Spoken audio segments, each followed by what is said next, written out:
So Cyberpunk 2077 is finally released, and the title really speaks for the amount of time fans have been waiting. It's been 77 years. But was that wait really worth it? You're goddamn right. So you may have heard that the launch of Cyberpunk was a little rocky.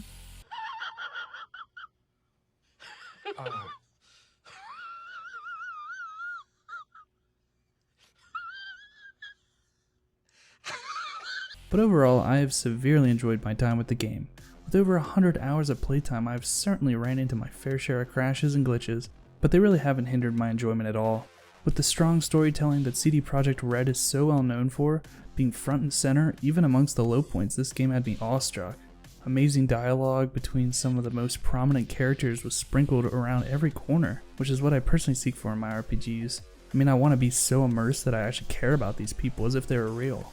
And this game did just that, with adding one of the best chooms a guy could ask for, that being Jackie Wells of course, while also showing some not so welcome relationships such as the one with Keanu Reeves' Johnny Silverhand.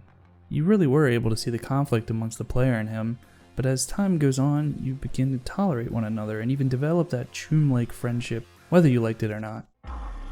Overall, the characters really stuck with me, and the story as a whole was fantastic in my opinion. I love that some of your choices really made a difference, and I'm definitely noticing on my second playthrough that this is quite a different experience than my first.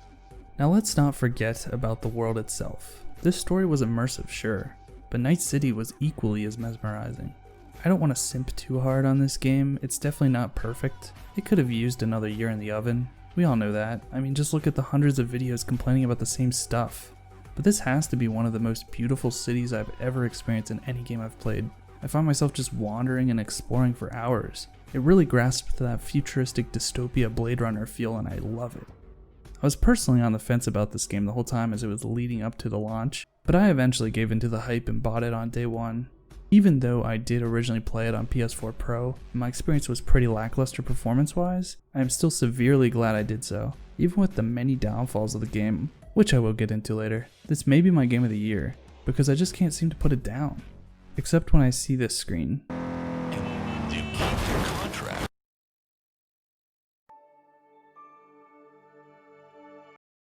But the world and story alone had me so hooked. And don't get me started on that soundtrack. When the beat hits, you're just like...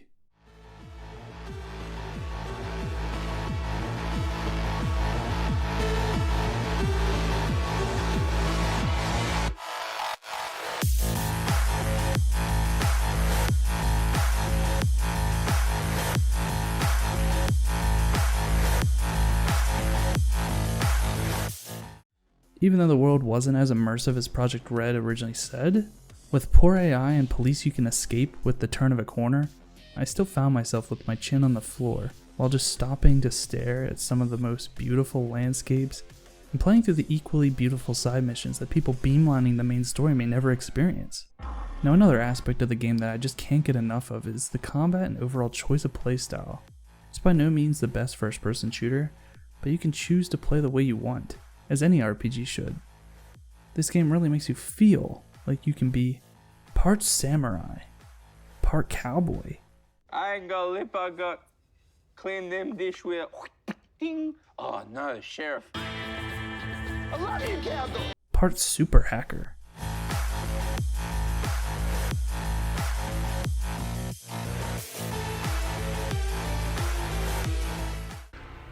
I know kung fu.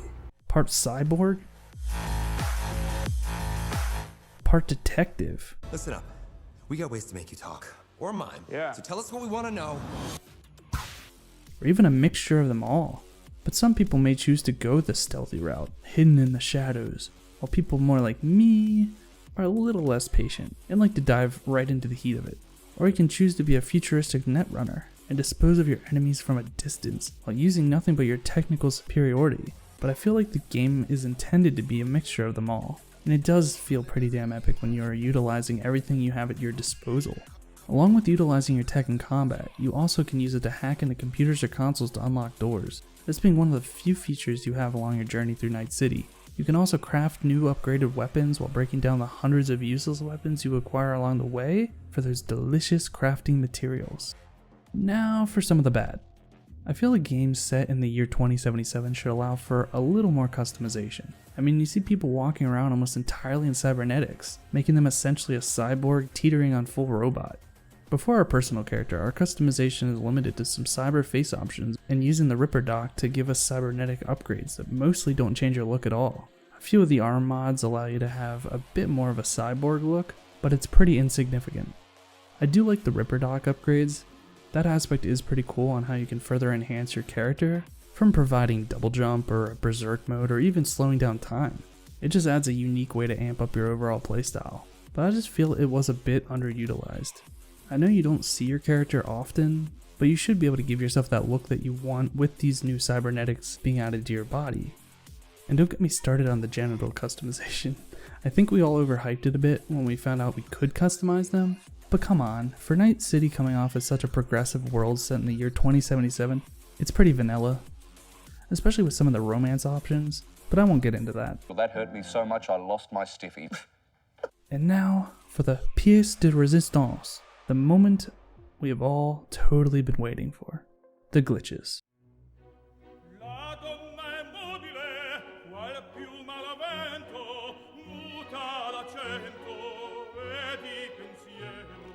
Sempre un amabile, leggiadro viso, in pianto in riso, e menzognero.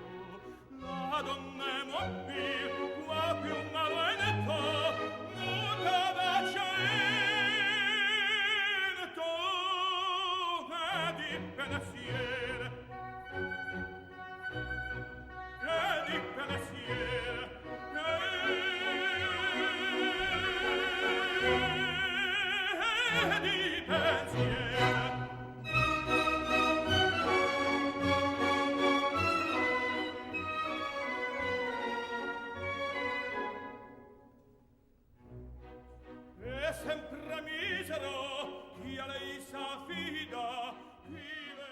Johnny, did you see what happened?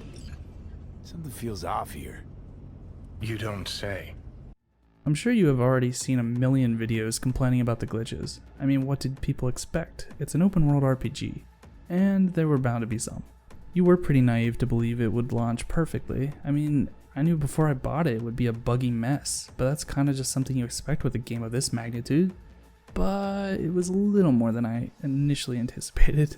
From flying cars to randomly floating eyeballs and other objects, I experienced it all.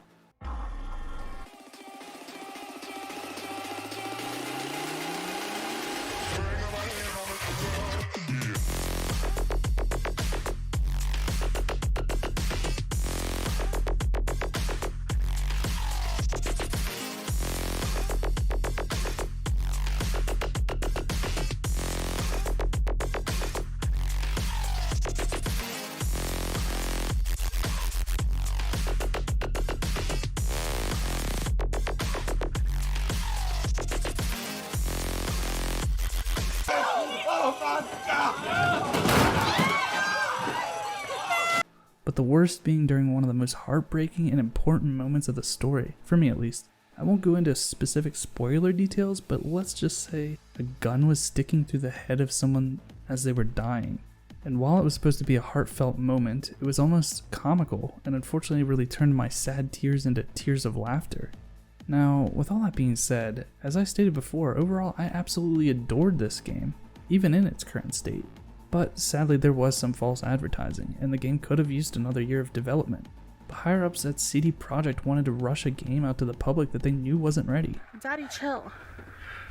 What the hell is even that? It's a sad truth, but I don't think the backlash should be put on the developers of Project Red, who put their blood, sweat, and tears into this game. It's not on them.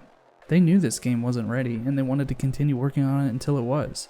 But an ironic parallel to the game itself was they had to give in to the corpo scum and release a game that just wasn't to the standards of the CD Projekt Red name. The name that fans know and love. I do have a lot of faith in the company that brought us Witcher 3, and I have no doubts they will get through this rough patch and provide us the game that they intended, whether it's through patches, updates, or DLC. But they are already hard at work trying to fix the most prominent issues as we speak. So again, please don't rip apart the developers. They had to work through crunch and many years of hell for this game. It's not on them. And I hope even with the memes aside, you take this review and possibly give the game a shot. I do think it runs quite well on the next gen consoles and PC, but I would advise just skipping last gen entirely. I think you can totally still enjoy this game as it is now, or you may just want to wait a few months to see the state of it after a few more patches. I wouldn't blame you if you did that, but it does sound like they're shooting for February to have it in a little more stable state. So thanks again, Chooms. I really hope you enjoyed what I had to say, and I will see you in Night City.